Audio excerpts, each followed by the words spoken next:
میں کبھی تفصیل میں اس قصے کو نہیں سنا سکا کہ میرے جذبات میرے اوپر غالب آ جاتے ہیں، میرے الفاظ بکھر جاتے ہیں، ٹوٹ جاتے ہیں، میرا بند ٹوٹ جاتا ہے۔ لیکن اس کی متھ کیا ہے؟ یہ کیوں ہوا؟ یہ کیوں ہوا؟ یہ اس لیے نہیں ہوا کہ 10 دن رو پیٹ کے تم چھٹی کرو، اس لیے نہیں ہوا۔ ایک سبق ہے، ایک پیغام ہے کہ اللہ کو راضی کرنے کے لیے اتنی بازی لگانی پڑے تو لگاؤ۔ بھوکے پیاسے، کہ گرمی کے روزے آتے ہیں 12 گھنٹے پیاس میں آدمی تڑپ کے رہ جاتا ہے۔ تمہیں خبر ہے میرے نبی کی اولاد 72 گھنٹے پیاسے، پیاس کی شدت، پانی کا قطرہ نہیں، اور آگے انسان کی شکل میں درندے کھڑے ہوئے ہیں۔ جب سارے جان نثار شہید ہو گئے، تھوڑا سا سنا بھی دیتا ہوں، جب سارے جان نثار شہید ہو گئے تو پیچھے اہل البیت رہ گئے۔ اہل البیت، سب سے پہلے شہید کا نام بتاتا ہوں، مسلم بن اوسج، جو امام صاحب کے، امام علی مقام کے قافلے میں جو پہلے شہید ہیں، مسلم بن اوسج۔ اور ان کی طرف سے جو 2 پہلے قتل ہوئے، سالم اور یسار، اور ان کو قتل کرنے والے تھے عبید اللہ بن عمیر الکلبی۔ ایک ابن زیاد کا غلام تھا، ایک ربیعہ بن زیاد کا غلام تھا۔ وہ دونوں نکلے تو اس کے مقابلے کے لیے بربر بن خضیر اور حبیب بن مطاہر نکلے حسین علی مقام کے لشکر سے۔ تو عمیر بن وہب کلبی وہ کوفے سے اٹھ کے آئے تھے، کوفے سے بیوی سمیت آئے تھے، بیوی کا نام ام وہب، حبشی تھے۔ کہنے لگے مجھے اپنے اوپر قربان ہونے تھے، میں اکیلا ان دونوں کو کافی، ان دونوں کو ہٹا دے۔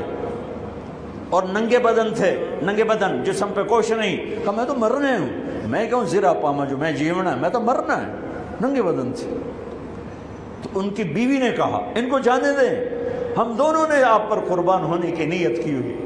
ہم نے کہا اچھا اللہ تجھے جزا خیر دے، جاؤ۔ تو اس اکیلے نے دونوں کمبختوں کو جہنم میں پہنچا دیا، سالم اور یسار۔ تو ان میں سے ایک آدمی بولا یہ مرنے آئے ہیں، اگر اکیلے لڑو گے تم سب کو مار دیں گے، اور تسی تو جیون دے طلبگار ہو، مرن دے طلبگار ہے، مرن والے نو مارنا کوئی سوکھا کام ہوندا ہے، وہ ان پر کٹھے حملہ کرو۔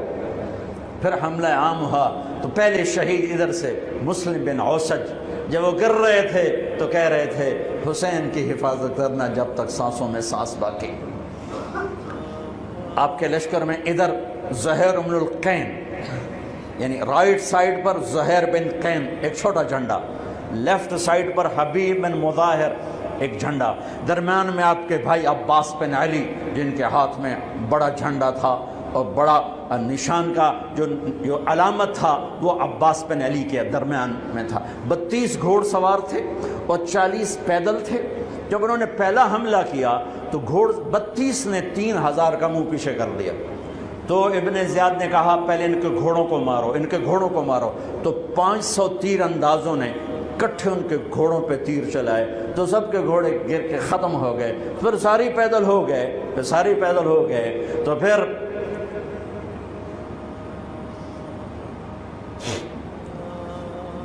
میں اٹک جاتا ہوں، اس لیے پھر میں آخر میں بیچ میں زہیر کی شہادت سنا دوں۔ زہیر بن القین، جب نماز کا وقت آیا، ظہر کا وقت داخل ہوا تو آپ نے اشارہ کیا زہیر یہ شمر سے کہو نماز پڑھنے دے۔ ہاں، اگر 1439 سال میں نماز کی معافی ہوتی تو اہل کربلا کو ہوتی، لیکن حسین نے سجدے میں سر رکھ کے بتلایا کہ نماز نہیں چھوٹ سکتی، سر کٹ سکتے ہیں۔ تو انہوں نے آگے ہو کر کہا کہ بھائی نماز کے لیے جنگ روکو۔ تو کوفی لشکر کا ایک سردار تھا حسین بن نمیر، اس نے کہا تمہاری تو نماز قبول ہی نہیں ہوتی۔ تو انہوں نے کہا لعنت تجھ پر، تیری نسلوں پر، جس گھر کی تو فعل نماز ملی انہی کی نہیں ہوتی اور تمہاری ہوتی ہے. تو واپس آ کر کہنے لگا کہ وہ نماز کی اجازت نہیں دے رہے. فرمایا نماز تو نہیں چھوٹے گی نا. یہ فیصلہ آباد والوں کو نہیں، 7 بر اعظم کے ایمان والوں کو پیغام ہے کہ زیر خنجر بھی یہ پیغام سنایا ہم نے. نماز نہیں چھوٹ سکتی، نماز نہیں چھوٹ سکتی. اللہ کی قسم کوئی مسئلہ نہیں تھا اگر یہ چھوڑ دیتے. جنگ سے پہلے آنکھ لگ گئی، آنکھ کھلی تو ہنس پڑے. بہن نے پوچھا ایک ایڑا ہاسے دا ویلا ہے، موت سر تے کھلوتی ہے. فرمایا بہن ابھی اللہ کے نبی کو خواب میں دیکھا ہے، کہہ رہے ہیں بیٹا میں لینے کے لیے آ چکا ہوں. موجوں ہو گئی، لینے کے لیے آ چکا ہوں.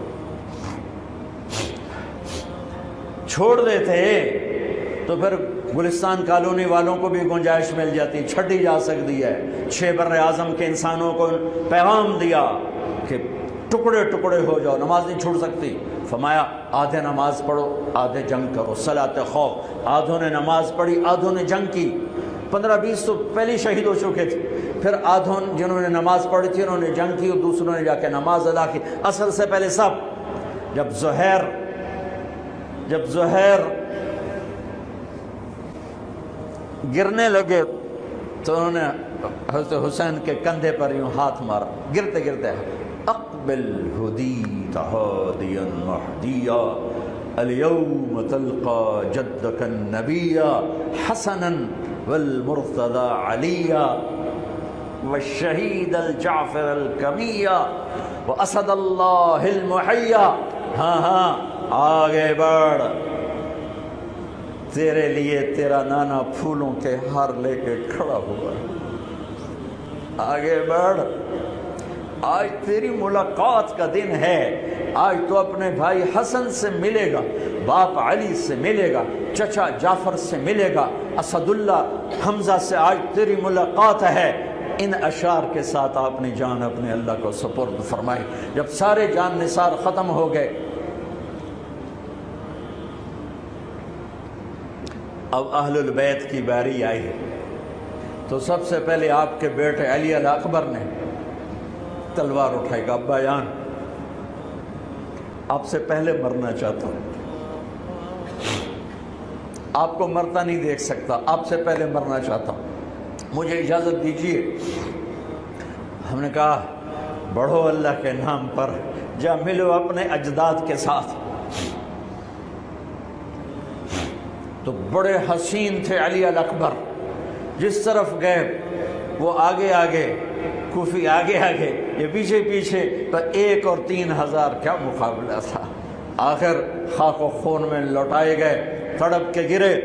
تو پھر حسن کے بیٹے قاسم کا چچا میں نے جانا اس قافلے میں، اس حسینی قافلے میں اہل البیت وہ 17 قتل ہوئے. ان میں سب سے حسین قاسم تھے، قاسم بن حسن. قاسم بن حسن جب ان پر تلوار کا وار پڑا تو ان کا ہاتھ کٹا اور نیچے گرے تو انہوں نے کہا یا اماں، ہائے چچا. تو حضرت حسین زخموں سے چور ہو چکے تھے، لیکن جس سے بجھتی شمع بھڑکتی ہے اب زخمی شیر کی طرح لپٹے اور کائی کی طرح مجمع کو چیرا.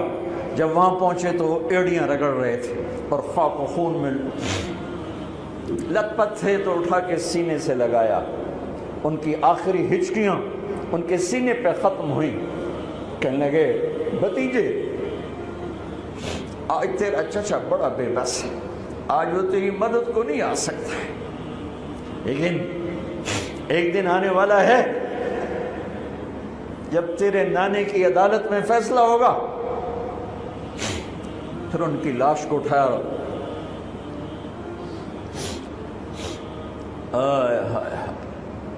عبداللہ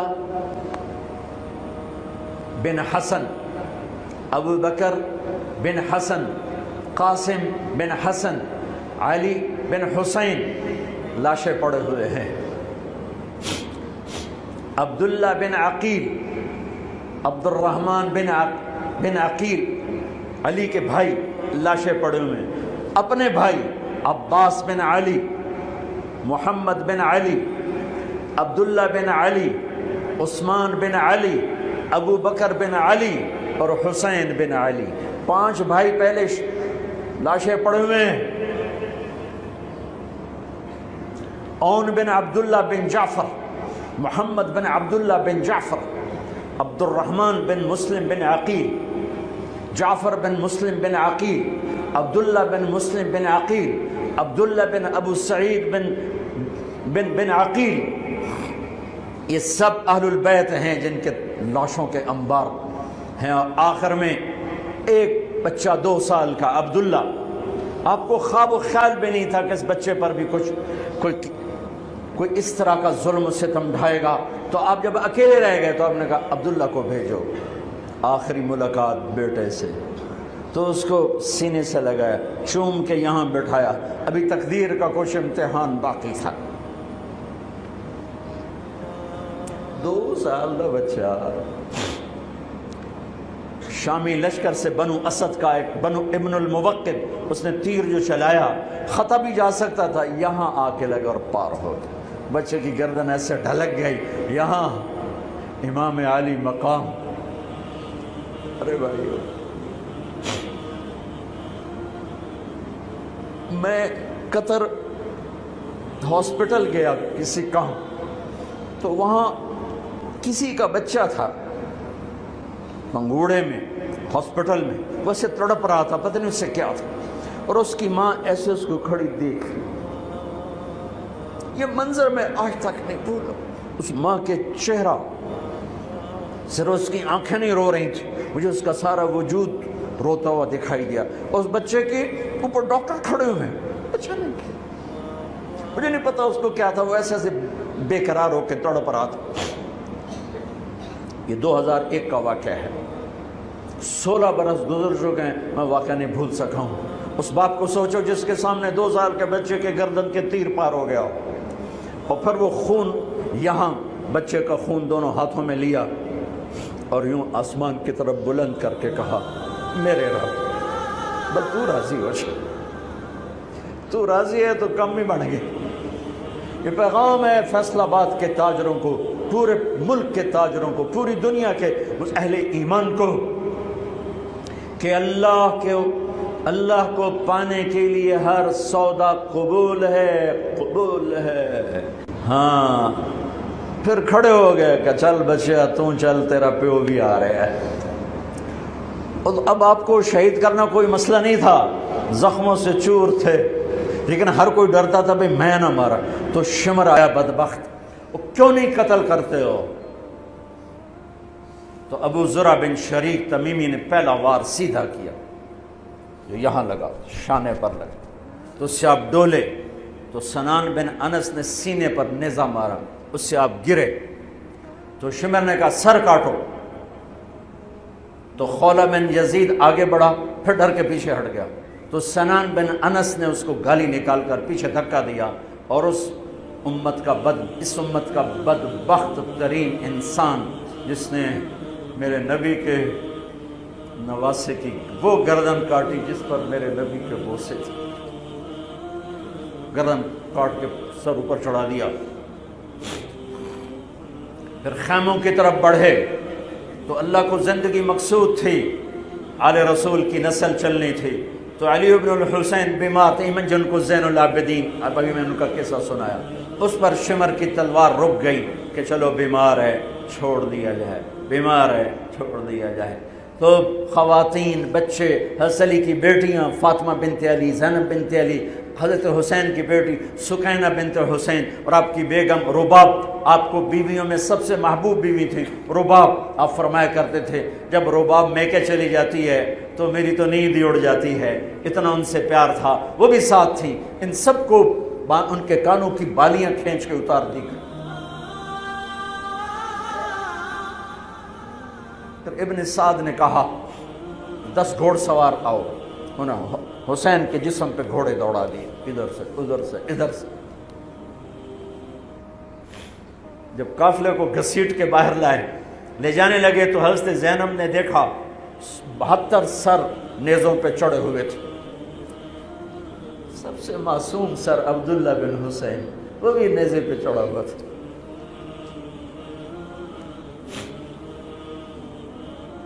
ہم نے کربلا کو افسانہ بنا دیا، یہ کمائی کا ذریعہ بنا لیا۔ یہ ایک پیغام ہے طبقات امت کے لیے، مت ضمیر بیچو، مت ضمیر بیچو۔ ٹکڑے ٹکڑے بدن، تو حضرت زینب کی زبان سے چند الفاظ نکلے جنہوں نے، آپ حیران ہوں گے، کوفی لشکر والے رونے لگے جو ابھی قتل کر رہے تھے، ان کی آنکھوں میں آنسو آ گئے۔ قوا محمدا وا محمدا،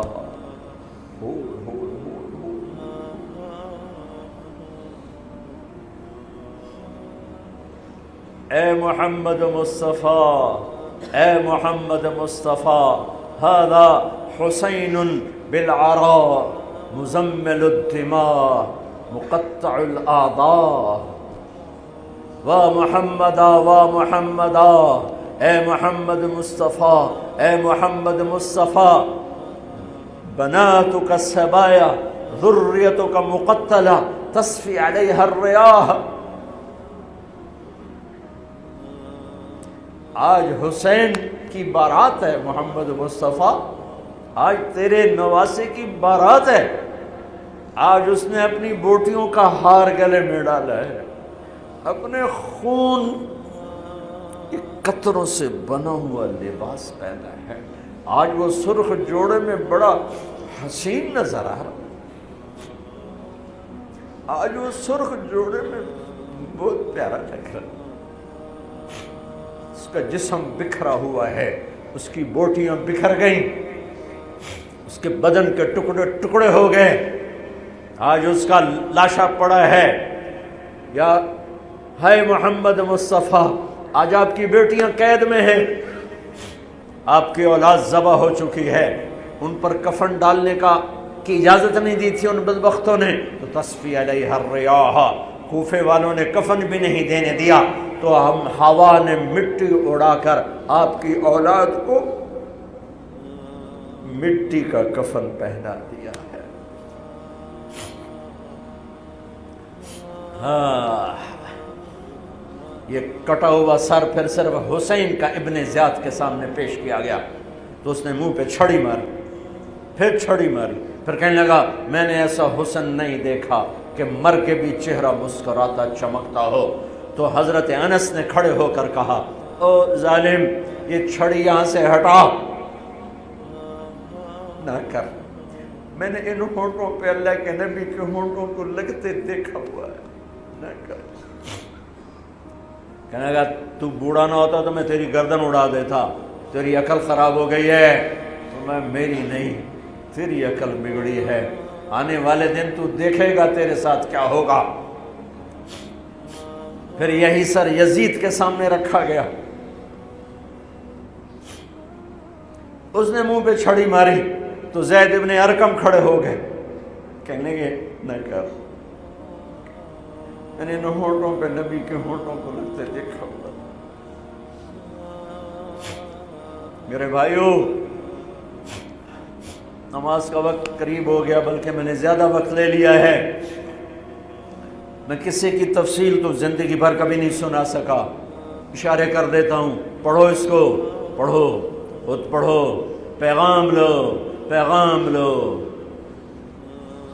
ہے ظلم کا ساتھ نہیں دیا، جھوٹ کا ساتھ نہیں دیا، ذبح ہو گئے نسل سمیت، بچوں سمیت، پوری دنیا کے تجار کو پیغام ہے، جھوٹ سے بچ، خیانت سے بچ، سارے دفتر والوں کو پیغام ہے، رشوت سے بچو، رشوت سے بچو، ظلم و ستم ڈھانے سے بچو، ساری دنیا کے، میرے ملک کا ایک ایک طبقہ ضمیر بیچ کے سویا ہوا ہے، جہاں انصاف دینے والے بک جائیں، جہاں جج کے قلم کی قیمت لگے، جہاں جس دیش کے جج کو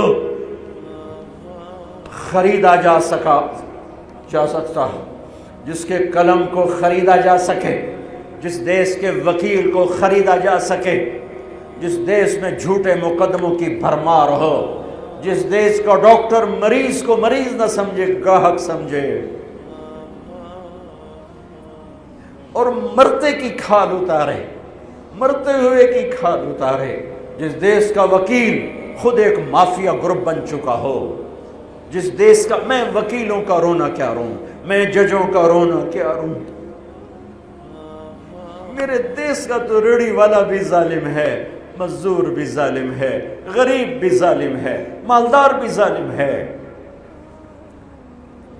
ظلم کے اندھیروں میں دیش ڈوبا ہوا ہے۔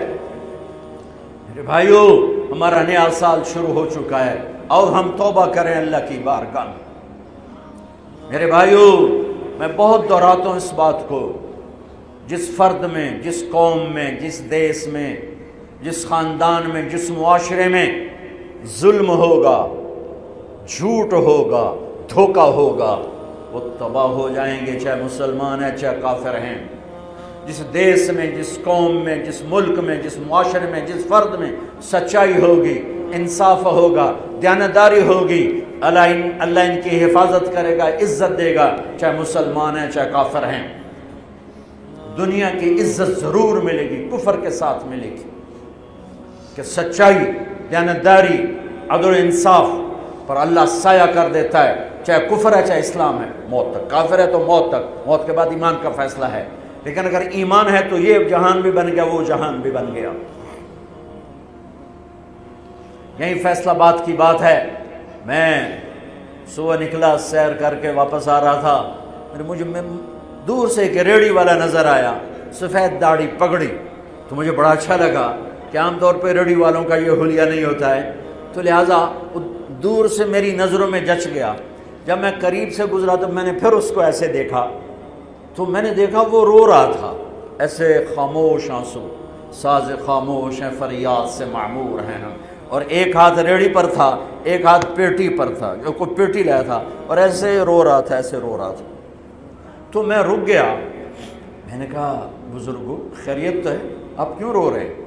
تو اس نے مجھے کوئی جواب نہیں دیا، اس نے پیٹی ایسے اٹھا دی میرے آگے، تو وہ پیٹی سیب کی تھی، اس کے اوپر سیب ٹھیک تھے، نیچے سارے گلے ہوئے سیب تھے، تو سارے سیب ایسے بکھر گئے۔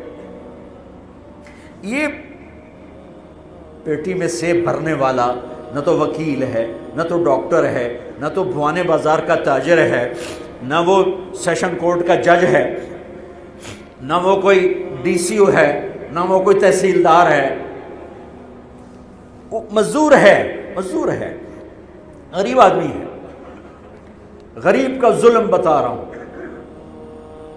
تو جب سیب بکھرے تو میں اس کو دیکھوں، سیبوں کو دیکھوں، مجھ سے کہنے لگا، کوئی اردو سپیکنگ تھا، پنجابی نہیں تھا، اردو سے کہنے لگا، بیٹا میں بہت غریب، اس کی بہت، اور جب اس نے زور ڈالا نا، میں بہت غریب، انہیں ایسے لگا مجھے کسی نے چھری سے میرا کلیجہ چیر کے رکھا، میرے آنسو نکل پڑے، میں اب رو رہا ہوں۔ اس واقعے کو 30 سال گزر چکے۔ بیٹا میں بہت غریب ہوں، صبح منڈی جاتا ہوں، ایک پیٹی لاتا ہوں، شام تک بک جاتی ہے، بچوں کے لیے تازہ آٹا لے کے جاتا ہوں، آج کسی نے میرے بچوں کی روٹی مجھ سے چھین، آج کسی نے میرے بچوں کی روٹی مجھ سے چھین۔ اسی سیب کی پیٹی کو اب اوپر تک لے جاؤ کہ لوگ جانوں سے کھیل رہے ہیں، اپنی عزت، اقتدار، جھوٹی عزتوں کے لیے عزتوں سے کھیل رہے ہیں، جانوں سے کھیل رہے ہیں، حقوق سے کھیل رہے ہیں۔ یہاں ایسے ضمیر بکتے ہیں جیسے بھیڑ بکریاں بکتے، یہاں ایسے زبان کے بول بکتے، اے نہیں کسائیاں کول جاؤ تو بچ سری دے وے زبان بھی آیا تو سر بھی آیا، یہاں ایسے دماغ بکتے ہیں جیسے بکرے کی سری بکتی ہے، ایسی زبانیں بکتی ہیں جیسے بکرے کی زبان بکتی ہے، ایسے ضمیر کے سودے ہوتے ہیں جیسے بھیڑ بکریوں کے سودے ہوتے ہیں۔ اور میری جیب خالی تھی، میرے پاس کچھ بھی نہیں تھا، میں تو ایسے صبح نکلا تھا، مجھے اتنا صدمہ ہو کہ ہائے کوئی میری جیب اتنے پیسے تو ہوں دیتے، بابے دی پیٹی جو کہ پیسے تو انہوں میں دے ہی دیندہ۔ آج تک مجھے یہ دکھ رلاتا ہے لا دو سارے پنجاب سے وہ کراچی سے لے کر خپلو تک گلگت تک سب کچھ یہی ہو رہا ہے. روتے ہیں حسین کو کھڑے ہوئے ہیں یزید کے ساتھ، روتے ہیں آل رسول کو کھڑے ہوئے ہیں شمر کے ساتھ، ابن زیاد کے ساتھ. ان مگرمچھ کے آنسوؤں کی میرے رب کی بارگاہ میں کیا قیمت ہے؟ میرا معاشرہ ظلم و ستم میں ڈوب چکا ہے. کہتے کہتے کہتے کہتے عمر بیت گئی. بھائیو جتنے بیٹھے ہو اتنے تو توبہ کریں ہم کہ آؤ بھائی آج ہم اپنے اللہ کو راضی کرنا اپنی زندگی کی منزل بنائیں، اپنی زندگی کا مقصد بنائیں. ظلم سے نکلو، جھوٹ سے نکلو، بہتان سے نکلو، رشوت سے نکلو، حرام سے نکلو، شراب سے نکلو، زنا سے نکلو، بدکاری سے نکلو، فحاشی سے نکلو، جوئے سے نکلو، جھوٹے مقدموں سے نکلو، جھوٹی گواہیوں سے نکلو. قتیبہ بن بکار کی مجلس میں مصر کا بادشاہ واز سنتا تھا. 18 برس آتا رہا، 18 برس، اور ہر سال 1000 دینار 1000 دینار ان کو گفٹ کرتا تھا. 1000 دینار کوئی 10 کروڑ روپیہ بنتا ہے. 1000 دینار. 18 سال کے بعد ایک فتوے پہ دستخط مانگے کہ یہاں سائن کر دیں. فتویٰ غلط تھا. انہوں نے کہا مولوی نو 18,000 دینار دیتے کیوں نہیں کرے گا؟ انہوں نے فرمایا یہ تو شرعاً خلاف ہے، میں کیسے دستخط کروں؟ وہ کہنے لگا کرنے پڑیں گے. کہا میرا ضمیر نہیں تم ایسے خرید سکتے، میں نہیں کروں گا. کہنے لگا میرے 18,000 دینار واپس کر. 18,000 دینار اربوں روپیہ بن چکا ہے. انہوں نے کہا مولوی بھکھا ساڈا کھاوے تے ساڈے اگوں سر چاوے. کہنے گے ٹھیک ہے. گھر گئے، 18 تھیلیاں 1000 دینار کی. ان کے رسی بھی گرا بھی نہیں کھولی تھی. گرا پہ سرکاری مہر ہوتی ہے، وہ مہر بھی نہیں ٹوٹی ہوئی تھی. جیسی تھی ویسی لا کر اس کے سامنے رکھ کے کہا تو میرے ایمان دا مل اتنا ہی لایا اے 18,000 نکل جا میری مجلس سے جو کم وقت. تو نے مجھے 18,000 میں خریدنا چاہا، تو نے میرے ایمان کی قیمت یہ لگائی تھی. جیسے وہ پڑا تھا اس کے منہ پہ مار دیا. بھائیو ایسا اللہ سے ایمان مانگو، ضمیر مانگو جو اللہ پہ تو قربان ہو لیکن ان سکوں پر نہ بک جائے، ان ٹھیکروں پر نہ بک جائے. نیت کرتے ہو سارے؟ توبہ کرتے ہو میرے ساتھ؟ کہو یا اللہ میری توبہ، پھر کہو یا اللہ میری توبہ، پھر کہو یا اللہ میری توبہ. پکی ہے تو اللہ کے ہاں قبول ہے، چونکہ میرے رب کو توبہ جیسے پسند ہے. سبحان اللہ. اور میری تمہاری تو عمر ہی کوئی نہیں ہے. میرا رب کہتا ہے میرا بندہ اتنے گناہ کر کہ زمین سے اٹھا کر آسمان کی چھت کو لگا دے، یہاں سے اٹھا کر آسمان کی چھت کو لگا دے، پھر صرف ایک دفعہ کہنا یا اللہ معاف کر دو، میں سارے معاف کر دوں. ہمارے گناہوں کی تو حیثیت ہے کوئی. میں نے مانچسٹر میں بیان کیا، آخر میں ایسے توبہ کروائی تو ایک نوجوان آ گیا، لاہور کا تھا. کہا جی مولانا صاحب یہ گناہ معاف ہو گئے سارے؟ میں نے کہا ہاں. یہ توبہ پہ ہو گئے؟ واقعی ہو گئے؟ میں نے کہا بالکل. جی میں نے بہت گناہ کیے ہیں، سارے معاف ہو گئے؟ میں نے کہا بالکل ہو. جی میں نے بہت کیے ہیں. میں نے کہا بیٹا تیری تو عمر ہی کوئی نہیں، تو نے کتنے کیے ہوں گے؟ تو رب کی رحمت کو جانتا نہیں. ہمارے بر صغیر کا معاملہ ڈراتے زیادہ ہیں. اتنا اللہ سے ڈرایا کہ اللہ سے جدائی کر دی، اللہ سے ہی بھگا دی. ایک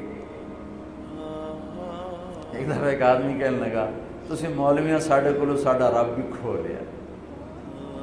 بہت مالدار آدمی تھا. تسی مولویاں ساڈے کولو ساڈا رب بھی کھو لیا. تسی سانو رب کولو اتنا ڈرایا کہ اسی انہوں نے بھی پتہ نہیں ساڈے نال اس کرنا کی. میں نے گا یار میں تو نہیں ڈرا، تمہیں تو خوشخبری دو بھائی اللہ کے پاس آ جاؤ، اللہ کے پاس آ جاؤ، نہ کہیں جہاں میں امان ملی، جو امان ملی تو کہاں ملی، میرے جرم خانہ خراب کو تیرے عفو بندہ نواز۔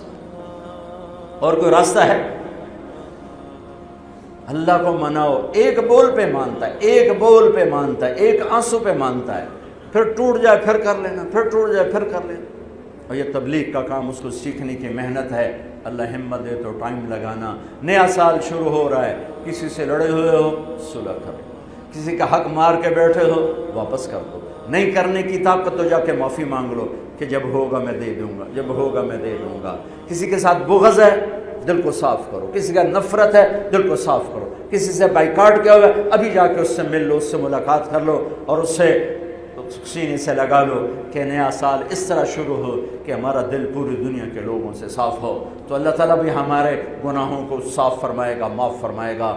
اللہ تعالیٰ ہمیں اور آپ کو عمل کی توفیق بخشے۔ جتنا مجمع آئے ہو، اگر نماز میں سستی ہے تو بھائی آج کے بعد نماز نہیں چھوڑ، ٹھیک ہے نا؟ اور ایک جھوٹ نہیں بولنا، سچ بولنا ہے، ٹھیک ہے؟ کسی کو دھوکہ نہیں دینا، دیانتداری سے کام کرنا ہے۔ یہ چند کام کرنے کے کام بن جائے گا۔